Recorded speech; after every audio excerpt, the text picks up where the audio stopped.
Bonjour à toutes et à tous, ravi d'animer ce webinaire ce matin sur donc l'étude des profils des constructeurs.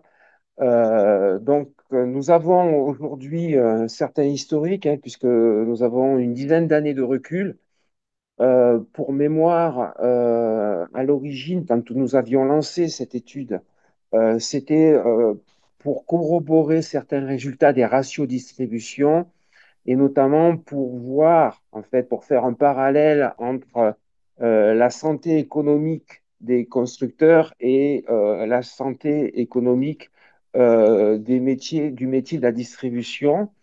Santé économique, mais aussi taux d'investissement, puisque nous voulions, si vous voulez, comparer quel était le volontarisme des constructeurs par rapport à celui de vos métiers, de votre métier. Donc voilà, donc je vais tenter d'apporter cet éclairage-là. J'attends un petit peu avant de partager l'écran parce qu'il y a des personnes qui entrent dans la réunion encore. Et ensuite, je partagerai l'écran pour vous exposer donc un diaporama. Comment ça se passe au niveau de la méthodologie rapidement? Donc ces constructeurs, ils sont au nombre de 11 constructeurs, de Caterpillar à Liebherr, à CNH, Hyundai Infracore, Hitachi Construction, Komatsu, Manitou, Terex, Volvo, Yanmar et Kubota. Et ces constructeurs sont tenus de publier leurs comptes hein, pour donner des informations sur les marchés. Donc nous sommes sur un volume de 220 milliards d'euros de chiffre d'affaires en 2023 pour ces constructeurs, donc ce qui est un chiffre considérable. Et nous avons ajouté depuis 3 ans, 4 ans, des informations provenant de constructeurs de Chine, donc que sont Sany, Liu-Gong et Sunward, pour pouvoir étoffer l'échantillon. Alors, ces 3 constructeurs de Chine ne publient pas de résultats, donc nous avons été obligés d'aller chercher l'info sur différentes plateformes web, comme le Wall Street Journal, par exemple, et recouper 2 ou 3 informations pour pouvoir agrémenter le chiffre d'affaires de ces constructeurs et le résultat net, de façon à pouvoir ensuite en tirer des ratios, les ratios de rentabilité, les ratios d'investissement, et de les comparer entre eux. Voilà pour le préambule. Alors, allons-y, je partage l'écran. Euh, voilà, je suis là à partager. Partager.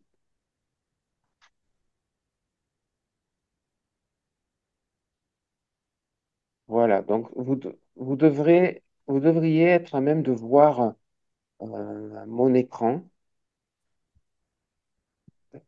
Voilà. Donc, petit préambule toujours. Je vous disais, on a donc 10 années de recul, hein. Donc, première colonne, vous voyez, Caterpillar, nous sommes en 2013. On était à 55 milliards de dollars en 2013 de chiffre d'affaires pour Caterpillar. Nous sommes à 67 en, en 2023, 9 milliards d'euros pour Liebherr en 2013, ils sont à 14. CNH n'est pas vraiment comparable parce qu'ils se sont séparés d'une filiale en 2022. Au départ, nous avions Dozan qui a arrêté l'activité, ou plutôt je pense qui a été racheté par Hyundai Infracore, qui représente ce volume. Alors là, nous sommes en millions de won coréens. Hitachi est en yens, donc pour l'histoire, ils étaient à 800 milliards d'euros de yens et ils sont maintenant à 1,4 milliard. Donc c'est quand même une grosse progression. La progression peut-être la plus spectaculaire, c'est au niveau de Kubota. Euh, Komatsu, nous sommes ici sur ce chiffre qui est de 2 millions et ils sont à 3,8 millions. Manitou, ce n'est pas le plus volumineux de l'échantillon, mais c'est quand même un des plus dynamiques. 1 milliard d'euros de chiffre d'affaires et en 2023, 2,8 milliards. Terex, 7 milliards de dollars. Euh, Eux ont connu peut-être plus de difficultés. Ils sont à 5 milliards aujourd'hui. C'est le seul qui est peut-être vraiment en recul. Euh, Volvo, Volvo Group, hein, qui comprend la filiale, enfin l'activité de camion, et donc c'est à pondérer, mais ça on le verra après. 272, ils sont à 555, c'est quand même une progression.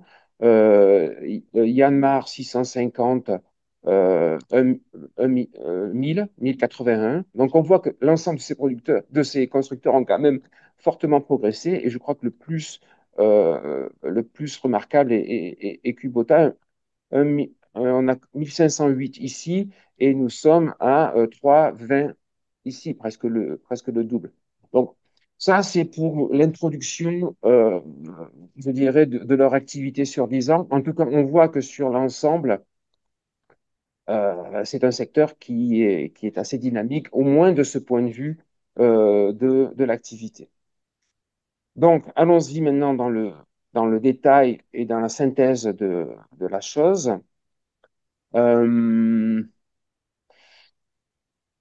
Alors, les voici ces constructeurs, au nombre de 11, avec qui représentent donc 495 000 employés dans le monde en 2023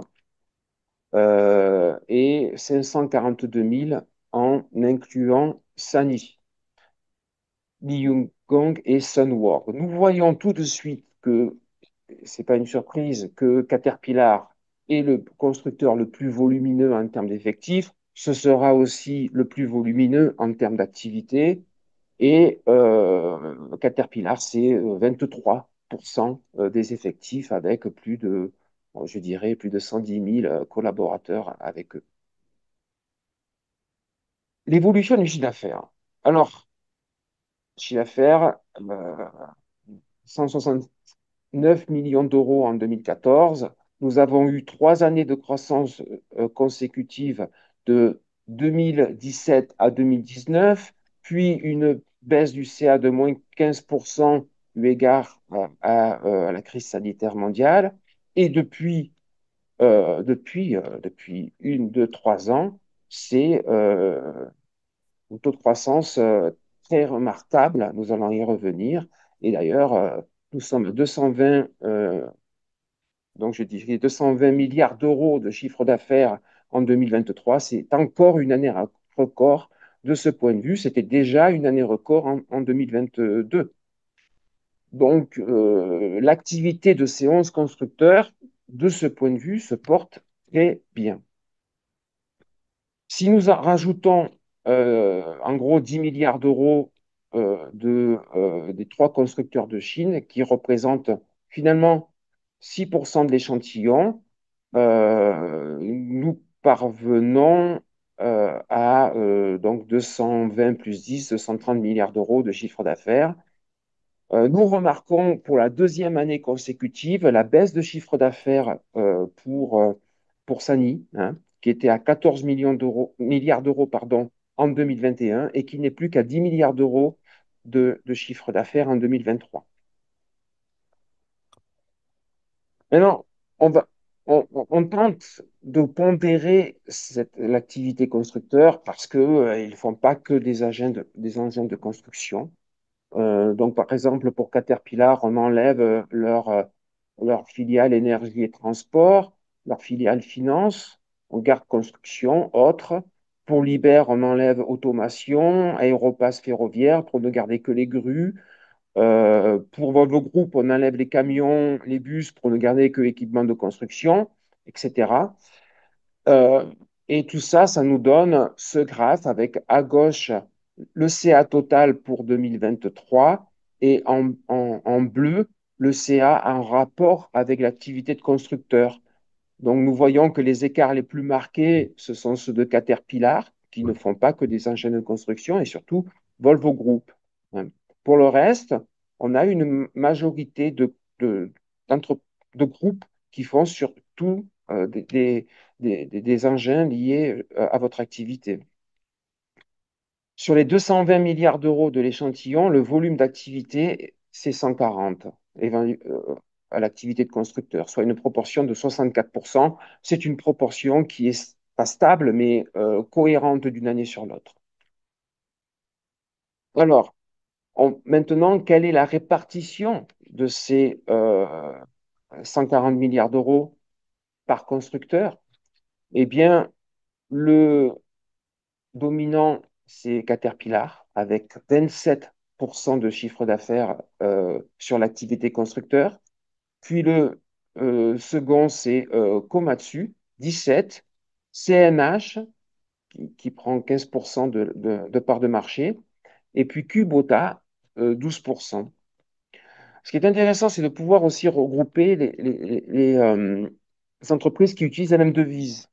Donc, celles qui utilisent le dollar américain, c'est 45% de l'échantillon.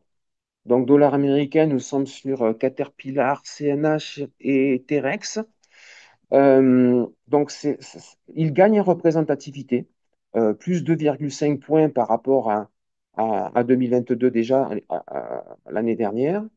Et les entreprises qui utilisent le yen, c'est 39% du chiffre d'affaires de l'échantillon. Donc, on peut déjà augurer du fait que les entreprises qui utilisent l'euro ont une part relative dans le chiffre d'affaires constructeur. L'euro, donc nous sommes sur Manitou, nous sommes sur Liber et Volvo Group.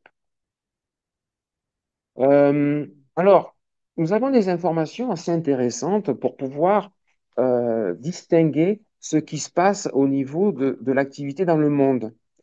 Et, euh, et ces constructeurs, bah, ils évoluent en Amérique du Nord, en Europe, en Amérique centrale et Amérique du Sud et en Asie.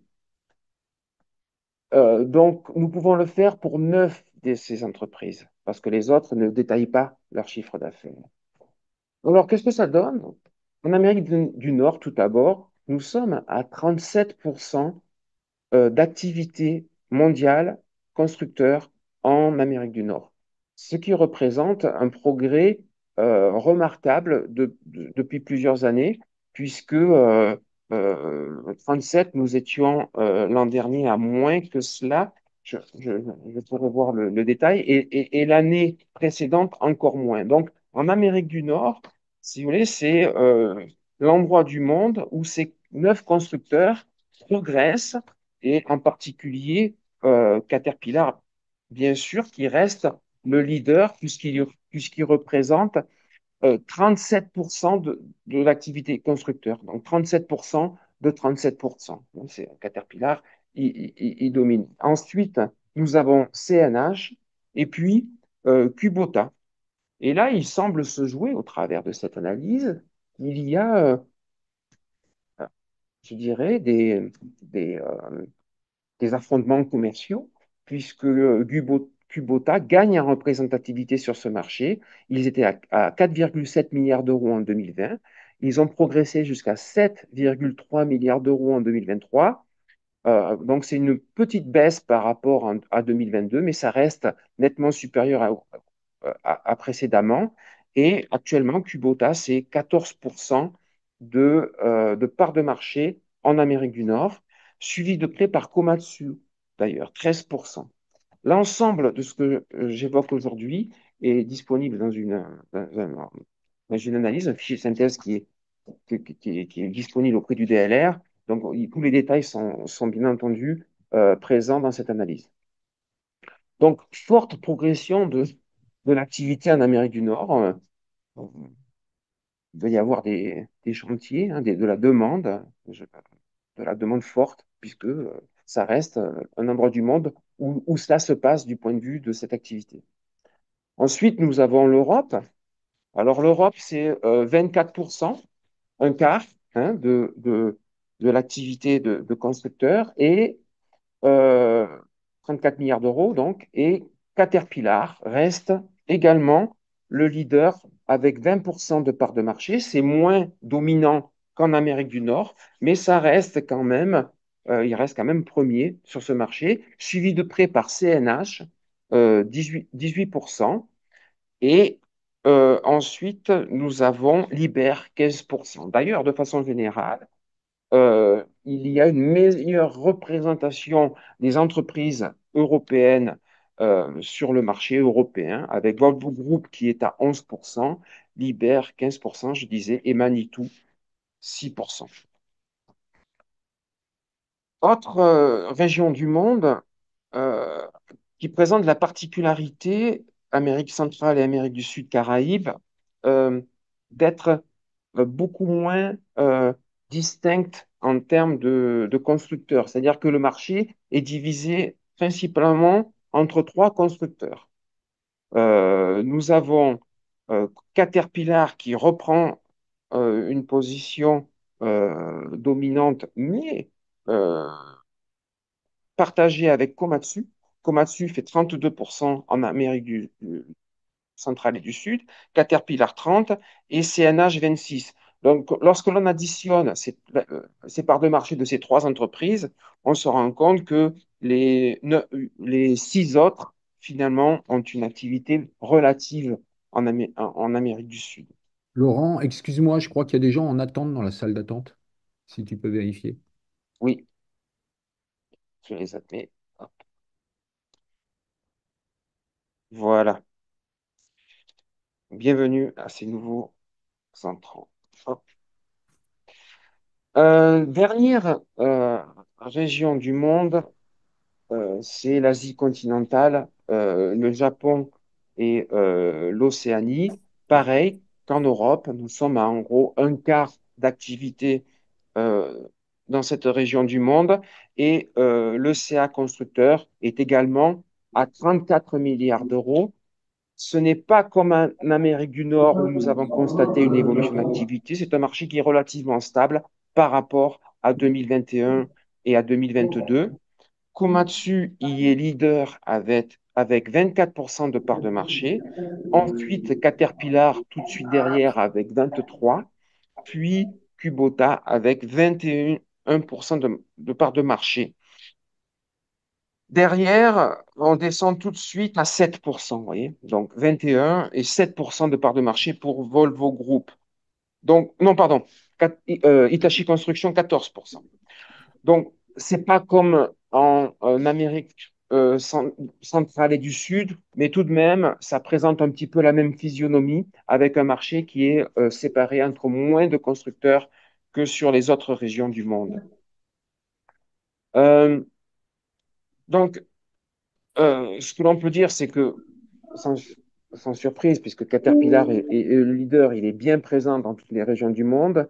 Et ce que nous avions observé les années précédentes se confirme avec peut-être sur différents segments d'engins de construction. Mais en tout cas, il y a des choses qui se passent au niveau du commerce dans le monde et notamment avec la, le, la progression de Komatsu et de Kubota.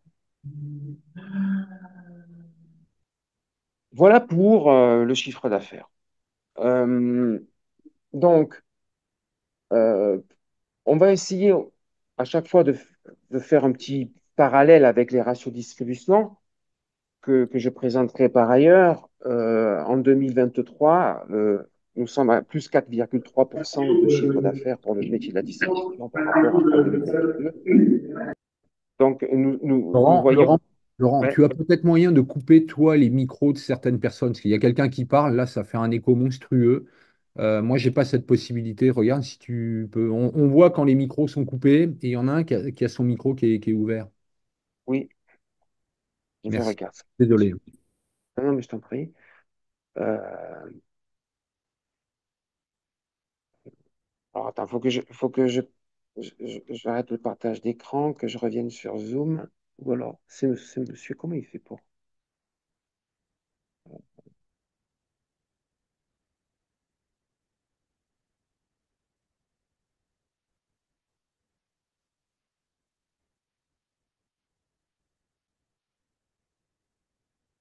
Vous avez toujours un écho là, Hervé?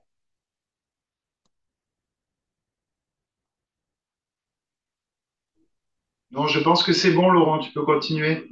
Bon, ok. Ok, alors allons-y. Donc voilà pour le chiffre d'affaires et l'activité.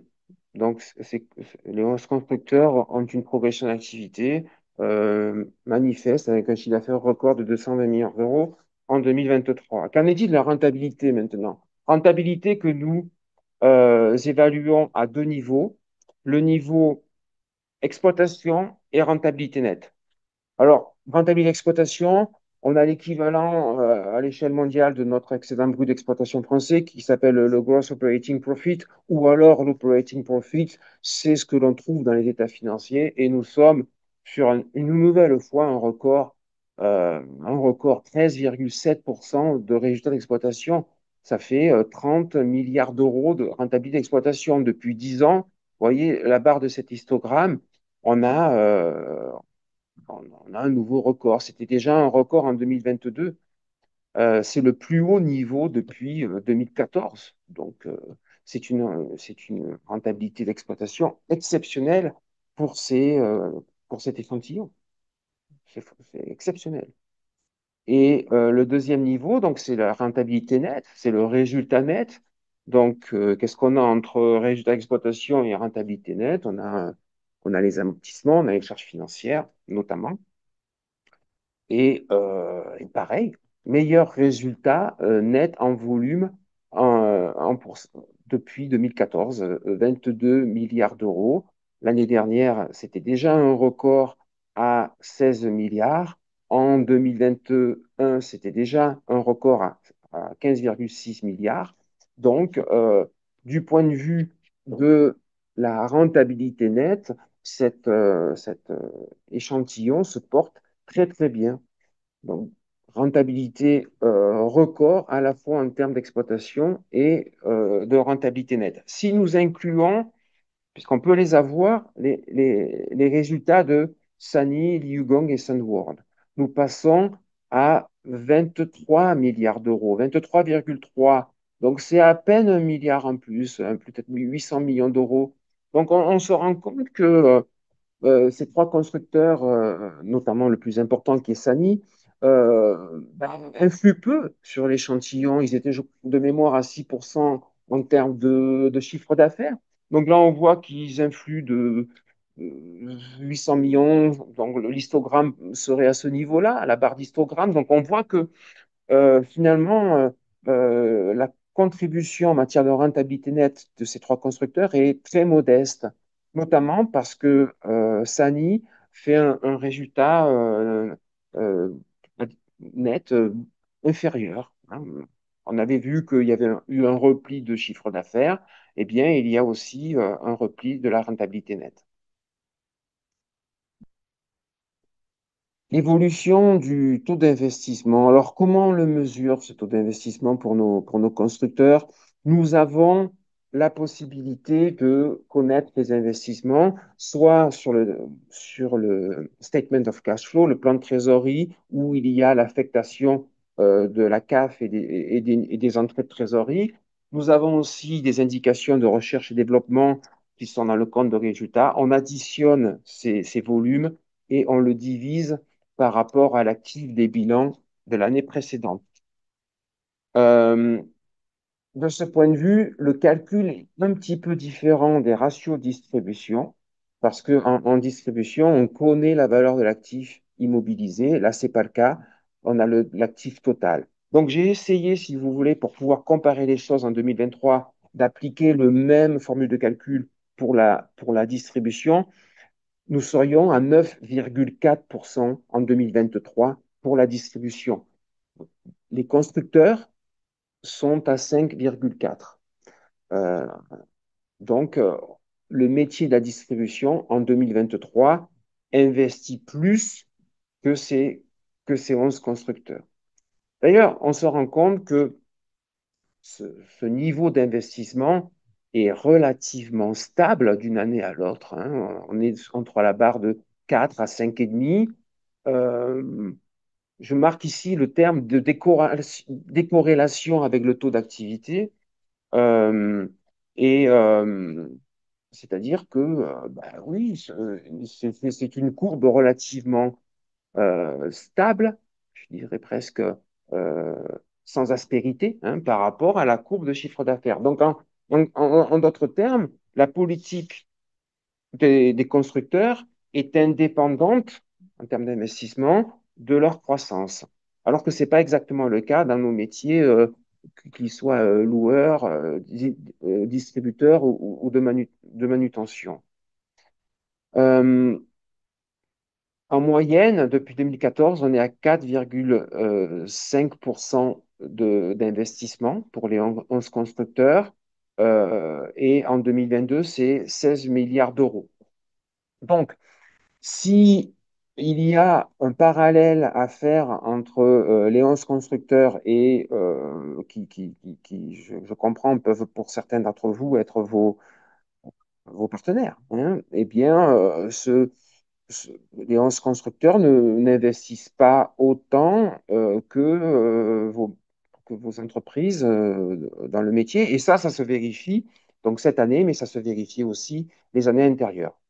Ça peut être une indication complémentaire par rapport à cette étude. Les constructeurs font plus de chiffre d'affaires et ont une meilleure dynamique. Les constructeurs font plus de rentabilité et ont une meilleure rentabilité nette. Les constructeurs investissent moins que ce que nous observons par ailleurs au travers des ratios en France pour la distribution. Voilà. Nous pouvons entrer maintenant dans une analyse détaillée pour voir un petit peu comment tout cela se comporte, si c'est disparate ou en fonction des constructeurs. Euh, les constructeurs qui évoluent sensiblement, c'est Caterpillar, hein. L'année dernière, ils étaient à plus 30%. Cette année, ils sont encore à plus 10%. Augmentation remarquable de Caterpillar. Le leader continue son développement. Ensuite, nous avons Liber, plus 11%. Puis Manitou, alors on ne le voit pas bien parce que le volume d'activité est moindre, mais ils sont à plus 21,6%. Terex, il est où Terex? Il est là, plus 13%, et Volvo Group, plus 8,2%. De façon générale, sans surprise, la barre bleue de l'histogramme 2023 est toujours ou presque supérieure à celle de 2022. En termes de rentabilité, année record, ça nous l'avons vu, tous les constructeurs qui sont ici, sauf Terex, ont une rentabilité nette supérieure à 2022. Sauf, non, Terex également, je rectifie. Mais surtout, c'est la rentabilité nette de Caterpillar, vous allez voir, qui va drainer, si vous voulez, la rentabilité nette de l'ensemble de l'échantillon. Ça sera manifeste tout à l'heure lorsqu'on les comparera entre eux. Mais tous affichent donc une rentabilité nette, la barre bleue, qui est nettement supérieure à 2022. Donc, chacun de ces constructeurs se porte plutôt bien. Et c'est pas et même Liber d'ailleurs, parce que Liber était à zéro l'an dernier. Donc, Liber a vu aussi un accroissement de sa rentabilité nette. Pour Hyundai Construction, nous n'avons pas la barre de 2021, puisqu'à l'époque, c'était Dozan. Voilà pour comment ces constructeurs sont entre eux en termes de rentabilité nette. Qu'est-ce qu'on entend maintenant par ratio de structure? Ben, deux choses. D'une part, quelle est la part de fonds propres sur leur bilan, et d'autre part, donc la contrepartie presque, l'endettement global.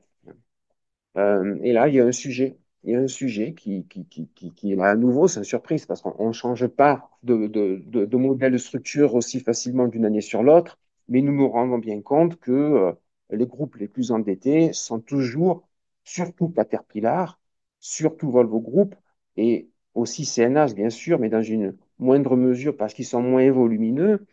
Mais pour le leader, alors il a un peu diminué son endettement, hein, mais nous sommes proches des 80%, soit que un peu plus de 20% de fonds propres sur Caterpillar. Si nous ajoutons Volvo Group, ça veut dire que, comment dire, euh, les leaders sont fortement endettés. Donc, il peut y avoir, si difficulté, exigence des actionnaires Exigence des partenaires financiers par rapport à une crise, comme nous avons pu connaître d'ailleurs en 2008 avec la crise des subprimes, ou un événement mondial qui fait que les partenaires financiers exigent d'une certaine façon ou leur remboursement ou que le leader a une difficulté passagère de trésorerie, ça serait l'ensemble de l'échantillon qui pourrait connaître, ben, pas un séisme, mais en tout cas des difficultés de structure. Euh, pour les autres, bien, nous sommes sur des profils assez différents. Nous voyons que l'Iber est à entre 50 et 60% de fonds propres, donc ce qui est beaucoup, hein, c'est très bien. Ils ont une assise structurelle très forte. Ils pourraient, sans problème, se développer, réduire la capacité de fonds propres en s'endettant. Pareil pour Komatsu. Nous l'avons vu, hein, Komatsu est très dynamique. Komatsu, c'est aussi 55%, voire davantage, de fonds propres, donc avec une forte capacité de développement s'ils le souhaitent, avec le recours à l'endettement. C'est aussi le cas pour Kubota, d'ailleurs, ici, et Terex aussi, dans une certaine mesure. Bien sûr, c'est le cas pour Manitou, 40% de fonds propres. D'ailleurs, tous les groupes qui sont supérieurs à 30% sont plutôt bien placés du point de vue des ratios de structure. Et pour faire le parallèle, si vous voulez, entre l'activité dans le monde, où nous avons vu qu'il y avait des enjeux commerciaux entre les pays, les constructeurs utilisant le dollar par rapport à ceux qui utilisent le yen, on se rend compte que les Komatsu ou Kubota donc, pourraient euh, se développer davantage sur cette base de ratio de structure en recours à l'endettement pour gagner des parts de marché. Alors que théoriquement, au regard de cette structure, c'est moins possible pour Caterpillar et c'est moins possible pour Volvo. Euh, les taux d'investissement par constructeur maintenant, euh, on voit quand même que Caterpillar est à plus 6% cette année, dépasse la barre des 6%. Ils étaient plus timides préalablement, 5%. Mais globalement, c'est pas des taux d'investissement fous, quoi, hein. On avait vu l'an dernier déjà qu'on ne passait pas la barre des 8% depuis 2016. Eh ben, c'est encore le cas. En 2016, il y avait au moins un acteur qui était aux alentours des 10% d'investissement. Mais là, ce n'est plus le cas. Alors, après, c'est assez différent d'un constructeur à l'autre. Yanmar, c'est moins de 5%. Volvo Group, c'est le plus gros, enfin, le plus dynamique de ce point de vue. Ils investissent plus de 6%. Mais c'est pas il n'y a aucun constructeur qui a une politique d'investissement, je dirais, comparable, par exemple, avec nos métiers. Euh, D'ailleurs, les entreprises, oui, je note ici, les plus volontaristes en termes d'investissement ne sont pas forcément celles qui ont la plus forte progression de CA. Prenons le cas de Caterpillar, par exemple. Voilà ce que nous pouvons dire du point de vue des, euh, des ratios jusqu'ici, avant de passer à une comparaison interconstructeur. Euh, Est-ce qu'il y a déjà des commentaires que vous voudriez faire à ce niveau, des questions qu'il peut y avoir ou des enseignements que vous voulez partager avec le- les gens présents lors de ce webinaire? Euh, et après, nous attaquerons la dernière partie qui est la comparaison de ces constructeurs entre eux.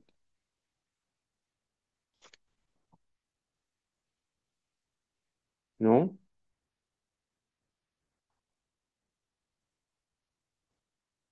Et eh ben, nous continuons. Euh, Alors, la comparaison de ces constructeurs. J'entends plus. Vincent, est-ce que c'est toujours. Vous m'entendez bien toujours?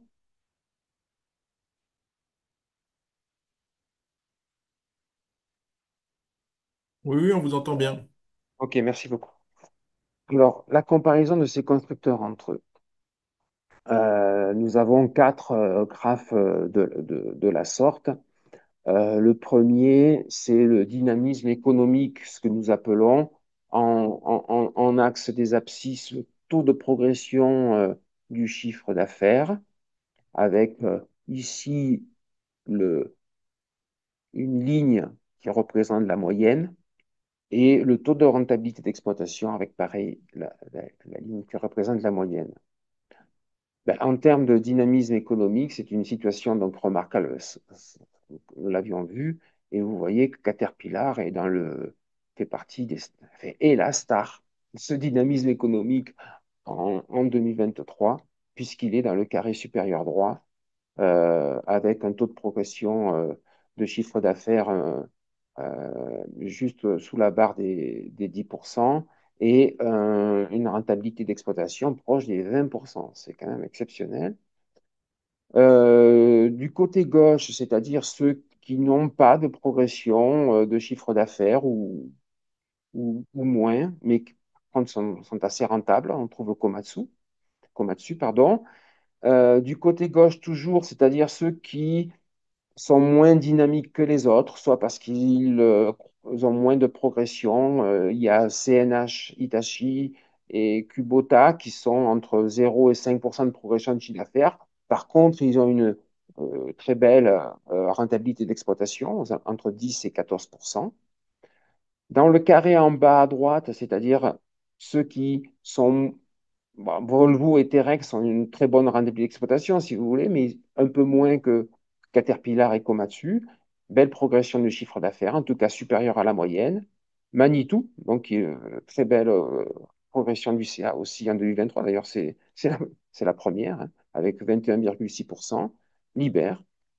Et puis de l'autre côté, on a deux entreprises, Hyundai et Yanmar, qui donc font moins de chiffre d'affaires que l'an dernier et qui ont une rentabilité d'exploitation plus modeste, notamment avec Yanmar qui est en dessous de 6%.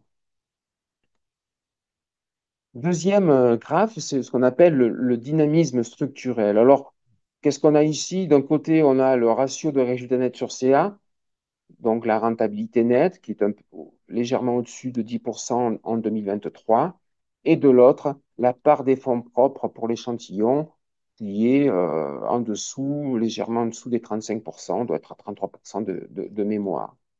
Et donc, on se dit, ben, s'il y a du résultat net et s'il y a des fonds propres, ça veut dire qu'on est dynamique de ce point de vue structurel. C'est un arbitrage que nous avons pris et que nous avons gardé ainsi. Les groupes qui ont l'avantage ici sont Komatsu, Kubota, Terex, Hitachi. Pourquoi? Parce qu'ils ont beaucoup de fonds propres et leur rentabilité nette est dans la moyenne, voire légèrement inférieure, mais elle reste très très bonne. Nous retrouvons ici Caterpillar, qui est à donc près de 15% de rentabilité nette. Et d'ailleurs, il y a un phénomène assez particulier, c'est que vous voyez, là, c'est la moyenne, et la seule entreprise qui est au-dessus ou presque de la moyenne, c'est Caterpillar. C'est-à-dire que l'excellente rentabilité nette de Caterpillar attire la moyenne vers le groupe, mais tous les autres sont en dessous. C'est dire si l'impact de ce constructeur est important sur les autres. Euh, Ensuite, nous avons à gauche Liber, bon, oui, Liber avec une assise de fonds propres assez spectaculaire, hein, plus de 50%. Et puis, depuis quelques années, effectivement, depuis au moins 2 ans, je pense, moins de facilité à générer de la rentabilité. Bon, ils ne sont pas dans le rouge, hein, mais ils sont entre 0 et 5%. En haut à gauche, nous retrouvons Manitou, très bonne performance. Yanmar est sur la moyenne en termes de progression, en termes de fonds propres, fait moins de chiffres, on l'a vu tout à l'heure, c'est pour ça qu'il est plutôt à gauche. Et puis là, plus centré, nous trouvons Volvo et puis CNH qui est plus en bas parce qu'ils ont moins de fonds propres. Ça, c'est pour le structurel, préparation de l'avenir. Et ensuite, dernière slide, c'est la comparaison entre eux en vase clos. Préparation de l'avenir, comment est-ce qu'on mesure ça? Ça veut dire quoi? Ben, ça veut dire, ceux qui ont des fonds propres, et, symboliquement, ils préparent l'avenir. Donc, on trouve le même axe des ordonnées. Et puis deux, ceux qui investissent le plus. Alors, ceux qui investissent le plus ici, cette année, c'est Volvo, Volvo Group. Ensuite, vient Caterpillar et Manitou. Et finalement, Manitou est le seul dans le carré supérieur à droite, puisqu'ils investissent beaucoup, ils ont beaucoup de fonds propres. Donc, ici, nous avons le constructeur qui est pas le plus volumineux, loin s'en faut d'échantillons, mais qui est, semble-t-il, le plus préparateur de l'avenir. Je vois que j'ai deux messages. Je m'arrête une seconde. Je vois que j'ai deux messages dans le chat. Je les regarde vite fait. D'accord, je vois. Je répondrai à la fin. Euh, donc, ensuite, en termes de dynamisme structurel, non, pardon, du coup, en termes de préparation de l'avenir, nous avons Volvo et Caterpillar qui investissent beaucoup. Ils se retrouvent plutôt en bas de ce graphe parce qu'ils ont moins de fonds propres que les autres, comme nous avons vu.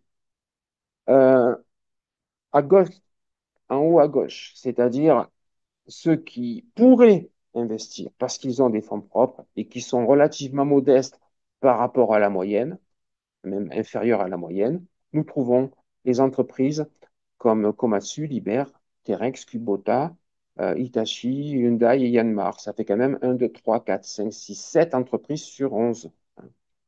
Et puis en bas à gauche, quoique CNH re- revient d'une position qui était beaucoup moins favorable, hein. Je crois que sur certains aspects, les années précédentes, ils étaient derniers de la liste.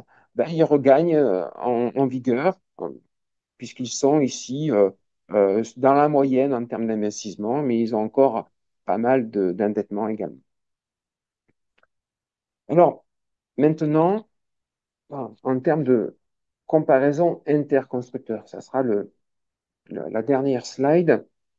Ça veut dire quoi? C'est-à-dire qu'on a mis deux axes, ceux qui préparent l'avenir, ceux qui le préparent moins, ceux qui performent économiquement et ceux qui performent moins économiquement.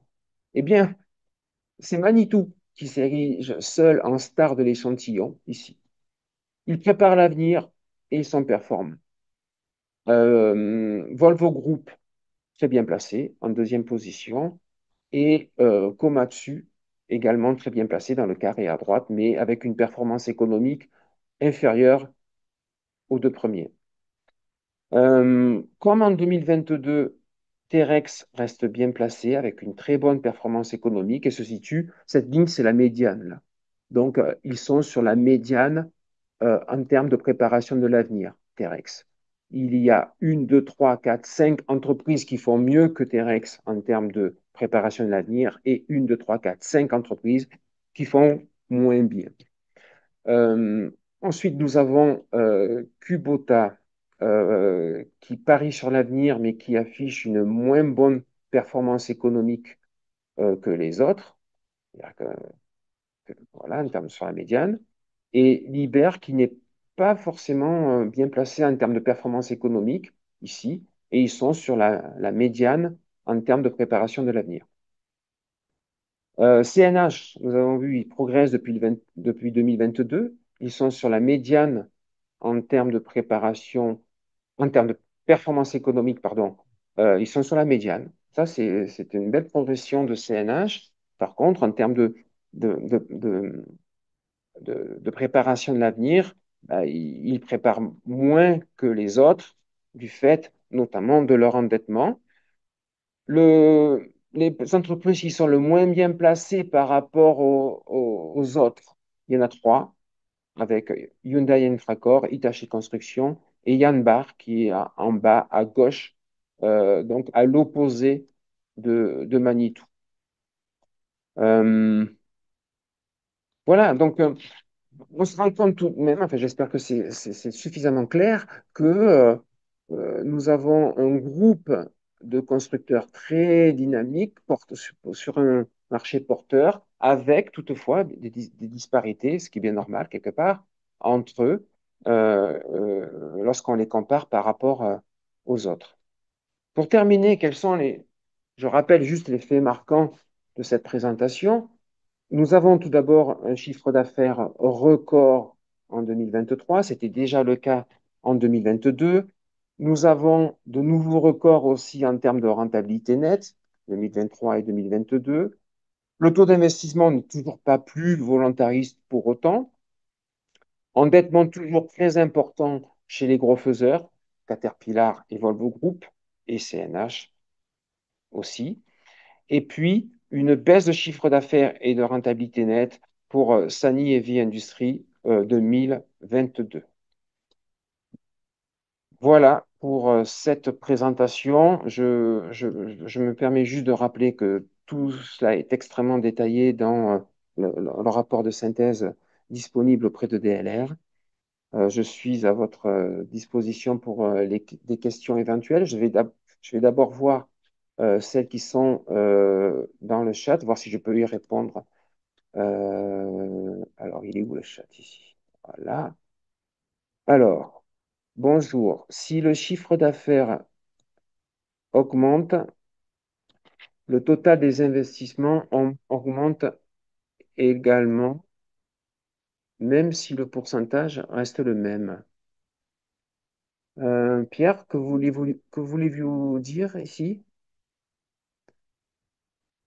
Si le chiffre d'affaires Bonjour. Oui, la seule chose que je voulais dire, alors apparemment, je l'ai vu, c'est un taux par rapport au fonds propres, donc c'est pas par rapport au chiffre d'affaires, effectivement. Donc, ma question a peut-être pas d'objet, mais globalement, quand même, on voit comme des gros faiseurs comme Caterpillar qui, certes, ils ont un taux, euh, un taux de fonds propres qui est relativement, en tout cas par rapport à l'endettement, qui est relativement faible, ou un taux d'endettement élevé. Néanmoins, quand on voit le volume global de l'assise financière de ces groupes, bon, ça laisse quand même une marge en termes d'investissement qui me semble relativement élevée, quoi. C'est ça que je voulais dire, hein, simplement. Oui, vous avez raison. Vous avez raison. Ils ont une marge d'investissement élevée. Tout à fait. Et notamment, là, c'est là où on voit l'importance de l'effet de masse, l'effet groupe. Euh, Parce qu'effectivement, même si les taux sont pas forcément très élevés, mais en volume, ça représente quand même des sommes assez colossales. Et c'est ce qui peut, c'est les effets d'échelle, quoi, hein, l'économie d'échelle, quoi.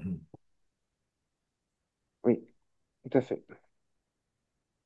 Franck, quand on regarde le classement mondial des constructeurs d'engins de chantier, Yellow Table, je sais pas ce que c'est, et de matin, il y a pas mal de Chinois. Il serait intéressant de les intégrer pour une prochaine étude. OK. Franck, ben, oui, dans ce cas, on voudra bien recevoir le lien pour Yellow Table, voir effectivement si les autres constructeurs chinois pourraient influer sur le volume de l'échantillon, tout à fait. Est-ce que il y a des questions? Toujours pas de JCB dans le scope, Laurent? Là, c'est le regret depuis le début. On a essayé au début. Alors, je vous avoue que cette année, j'ai pas essayé de relancer, mais Euh, parce que l'année dernière, on s'était fait la réflexion, on devait voir. Ouais, non, ils sont pas dans le scope. C'est dommage. Ils publient pas. Donc, on peut pas avoir les états financiers. On peut avoir que les résultats si on a la volonté chez ICB de nous les communiquer. Ok. Et 2024, vous avez des infos sur l'exercice 2024 ou pas spécialement? Non, je n'en ai pas, mais l'année dernière, on se posait des questions. Déjà, vous avez terminé la présentation sur 2024 en nous disant, mais est-ce que 2024 va être encore une année record? Ben, aujourd'hui, on voit que oui. Ah, hein. Donc, sur 2025, on se peut se poser la question, mais est-ce que ça sera encore le cas? Allons-nous avoir également une croissance de l'activité et une rentabilité nette aussi exceptionnelle, puisque ça fait 3 ans ou moins de 2 ans que c'est le cas. Ce qui pourrait être intéressant, mais ça, c'est savoir pourquoi le chiffre d'affaires en Amérique du Nord croît de cette façon. Euh, Entre les lignes, on pourrait essayer de voir dans les états financiers. Je vous avoue que ça pourrait être intéressant de le faire. Est-ce que ça vient, par exemple, de l'accès à l'énergie avec le gaz de schiste? Ça peut être une des hypothèses qui fait que ce marché est en pleine expansion. Voilà. On pourrait aussi se poser la question de comment est-ce que ce chiffre d'affaires évolue dans les différentes activités du monde. Et puis, si on veut en savoir plus, par contre, ce qui est possible, c'est que là, ce sont des états financiers annuels, mais tous font des états financiers par trimestre, ou quasiment. Donc, on peut avoir une tendance au premier trimestre de 2025 ou au deuxième trimestre de 2025. Pour l'exercice 24. Oui. Ouais.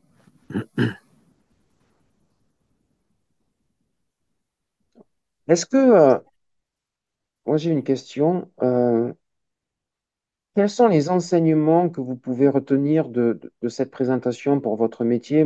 Parce que j'ai présumé de faire un parallèle avec les ratios de distribution et vous montrer que ce n'était pas exactement pareil. Euh, on en reparlera, notamment au niveau des taux de marge dans la distribution.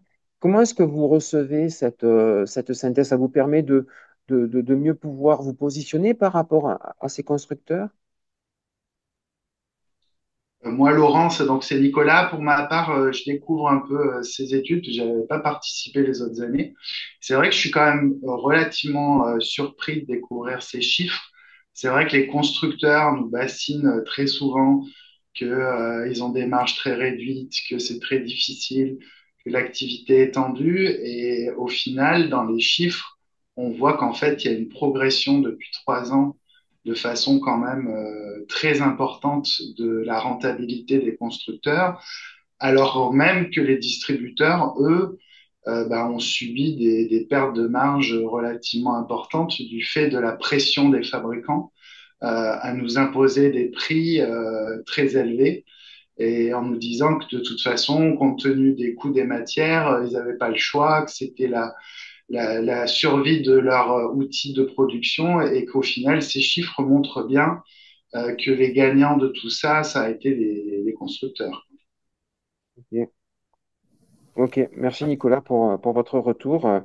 C'est un élément important en effet, même si, ah oui, tout à fait, tout à fait. Il y a une décorrélation entre votre activité et leur rentabilité nette. Bon, ben, je préfère que ce soit confirmé par vous plutôt que ce soit moi qui en fasse une hypothèse. Je vois un commentaire de Charlotte. Si les chiffres d'affaires progressent, les volumes de machines vendues sont moindres en 2024. Non. Ah oui, s'il y a une inflation sur le prix de l'acier, vous avez raison, Charlotte. Effectivement, le prix individuel des machines vendues augmente. Donc, oui, nous ne sommes peut-être pas forcément en face d'un volume de machines vendues supérieur. Oui, vous avez raison. Ça peut être intéressant à voir si dans les états financiers, on a une indication entre le prix et la quantité. Tout à fait. Euh, Il me semble également qu'il est important de faire une analyse géographique, parce que la situation de l'Europe, on le voit quand même un peu dans la répartition du chiffre d'affaires des différents fabricants. On voit qu'elle baisse dans les chiffres que vous montrez, et ce qui montre effectivement que parallèlement, on a peut-être effectivement des constructeurs qui sont présents au niveau mondial qui ont une croissance forte. En revanche, je ne suis pas sûr que ce soit le cas en Europe.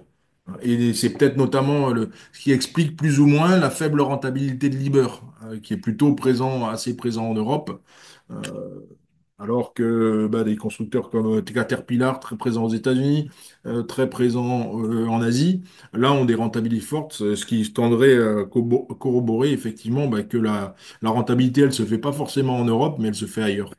Et là, effectivement, le discours du coup des constructeurs de dire moi j'ai une rentabilité en Europe qui est pas forcément bonne, donc bah, je suis obligé d'augmenter mes prix est peut-être justifiable et justifié. oui. Effectivement. Nous, on a une répartition du chiffre d'affaires par zone dans le monde. On n'a pas une répartition de la rentabilité par zone dans le monde. Effectivement, donc si la filiale européenne de Caterpillar a des flux plus tendus, elle peut vous mettre la pression dans les taux de marge, alors qu'au niveau mondial, ça se discute. Oui, tout à fait. Est-ce qu'il y a d'autres personnes qui veulent réagir?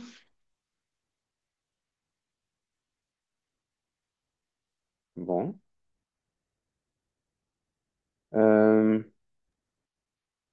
Tout- Bien, Hervé, pour ma part, je rends l'antenne. J'ai été ravi de vous présenter cela et n'hésitez pas si, auprès de DLR, si vous avez des questions qui vous viennent après coup, je me ferai un plaisir d'y répondre. Merci Laurent, toujours aussi intéressant. Bah voilà, pile dans le timing, hein, pas tout à fait 1 heure. On va retravailler cet enregistrement, on va vous le renvoyer. Effectivement, s'il y a des questions, n'hésitez pas, soit en direct avec Laurent, soit à moi qui les transmettrai à Laurent. On se dit à très bientôt pour certains d'entre vous à ce soir au Grand Prix de la distribution. Et bonne journée, bonne fin d'année pour nombre d'entre nous. OK?